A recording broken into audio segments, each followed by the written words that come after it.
Здравейте, аз съм Лео и днес ще ви разкажа за едни от най-емблематичните метровлакове в България – софийските номерни.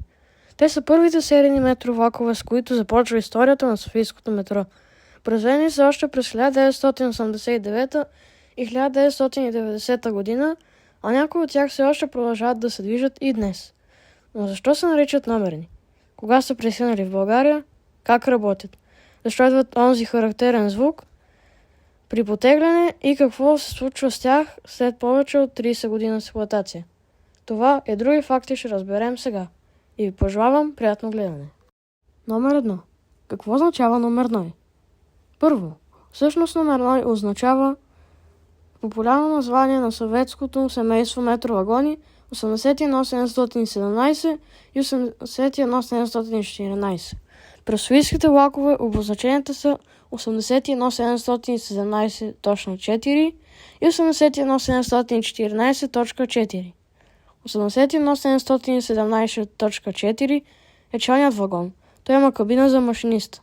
81714.4 е междинният вагон без кабина. Софийската серия е специално изпълнение за София. Произведени са 24 челни и 24 междинни вагона. Общо 48 вагона, оформени в 12 4 вагонни състава. Номер 2. Кога са произведени? И тук идва нещо доста интересно. Софийски номерни са произведени в завода Метровагон Марш в Митишичи, близо до Москва. Производството е през 1989 година и 1990 година. Това означава, че някои от тези влакове са по-стари от самото софийско метро. И наистина влаковете са произведени почти десетилетия преди първото пускане на метрото с пътници. Номер 3. 28 януари 1998 година. Или началото. След няколко години подготовка идва историческият момент на 28 януари 1998 година. Софийското метро започва редовно превозване на пътници. И именно номерните са влаковете, които стават лицето на новото метро. Първите състави са били комплектовани в периода от 1995 година до 1996 година, преди откриване на метрото. Номер 4. Как изглежда един номерной? Един софийски номерной е 4-вагонен. Подредбата е челен, междинен и челен. Или 81717.4 плюс 81714.4 плюс 81714.4 и 81717.4. Двата челни вагона имат кабини и двата средни са без кабини. Всички 48 вагона са разделени на 24 челни и 24 междинни. А днес 4-вагонната конфигурация е стандартна за тези състави. Номер 5. Как се задвижва? Тук става най-интересно. Софийският оригинален номерной използва технология, която днес изглежда доста стара. Влакът се захранва с 750 волта постоянен ток от трета релса или контактна релса. Тяговите двигатели са постоянно токови, а управлението е реостатно-контакторно. При оригиналните вагони системата е именно с колекторни двигатели и реостатно-контакторно управление. Защо номерният издава този характерен звук?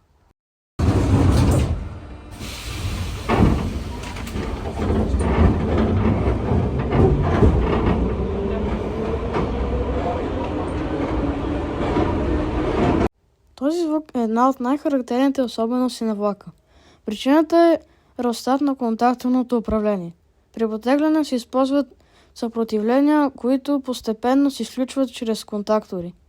Затова при ускоряване чуваме промени в звука и характерните превключвания. Това е подобна система като при зилото, даже не кажа същата, но само че там шляпат и плякат всякакви контактори с целия салон. Номер 7. Двигатели, ходова част.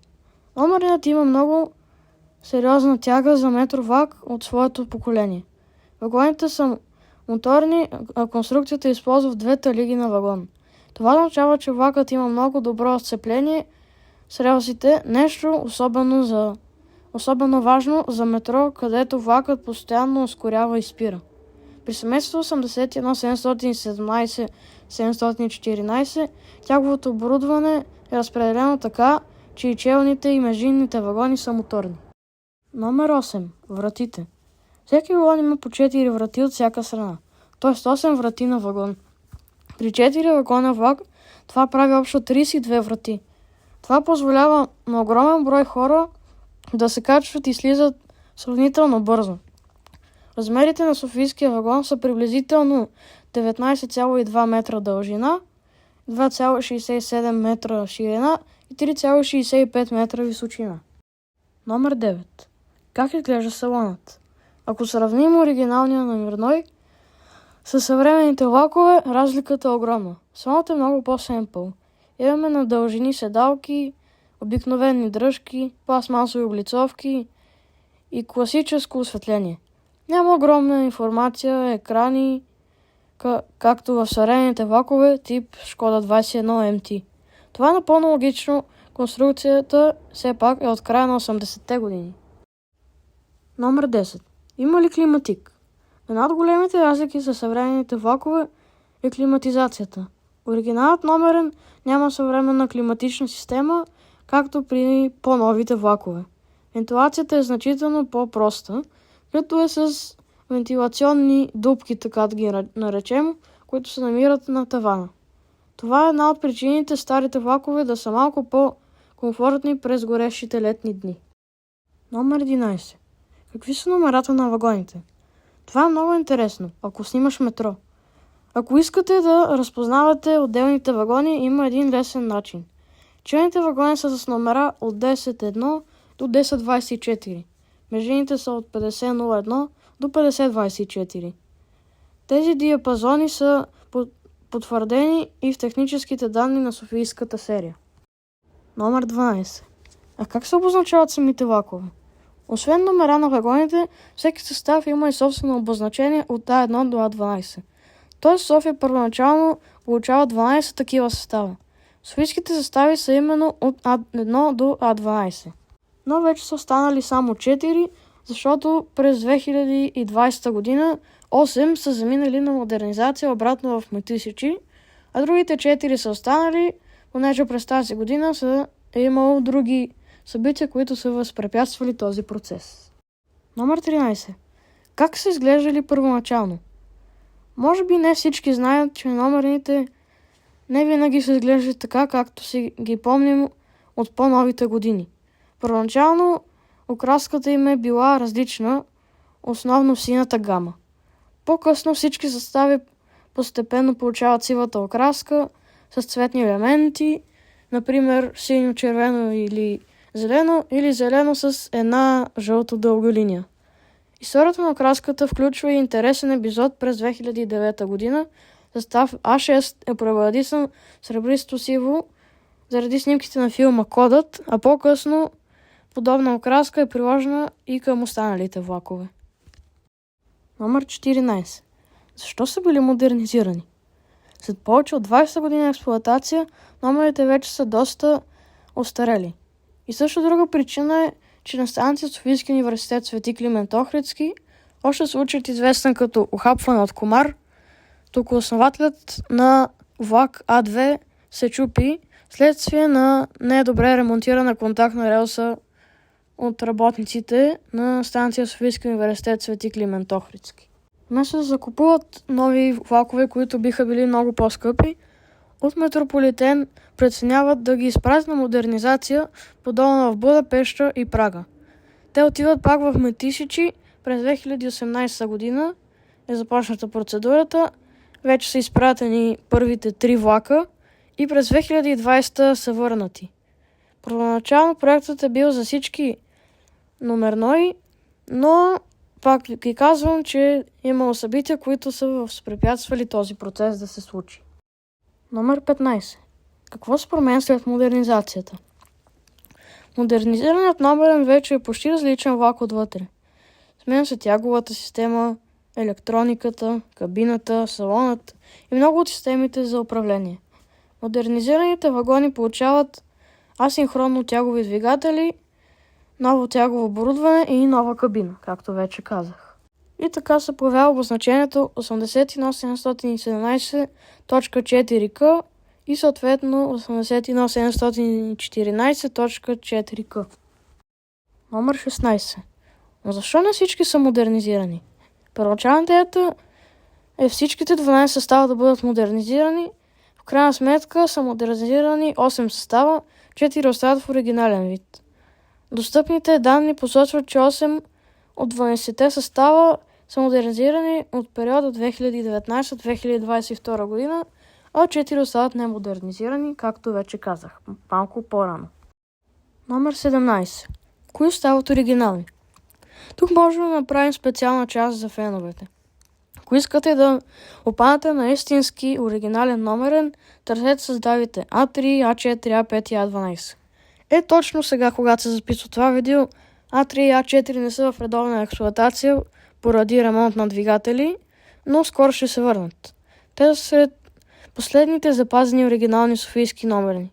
Тези 4 състава са посочени като немодернизирани в актуален наличен списък на парка. Номер 18. Стар срещу модернизиран. И така, стигаме до големия въпрос. Каква е разликата? Оригинален номерен. Модел 81717.4 и 714.4, тяга DC, управление ростатно-контакторно, двигатели постоянно контактови, кабина оригинална, салон оригинален, електроника стара и звукът е класически. А модернизираните са 81717.4К и 714.4К. Тяга асинхронна, управление електрическо, двигатели асинхронни, кабина нова, салон модернизиран, електрониката е нова и звукът е инверторен. Защо номерите са толкова специални? Номерът не е просто стар влак. Той е влакът, с който започва историята на софийското метро. Тези машини са произведени през 1989 година и 1990 година. Чакат години, докато метрото бъде построено, а след това започват да превозват първите софийски пътници. Те са видяли развитието на София, разширяването на метрото, появата на нови линии и нови станции. И също така нови поколения влакове. И така, това бяха софийските номерни. От завод Метровагон-Маш в Митисичи през 1989 и 1990 година до София през първите години на метрото и до наши дни. От релсатно управление и характерния звук при потегляне до модернизиране и асинхронни версии.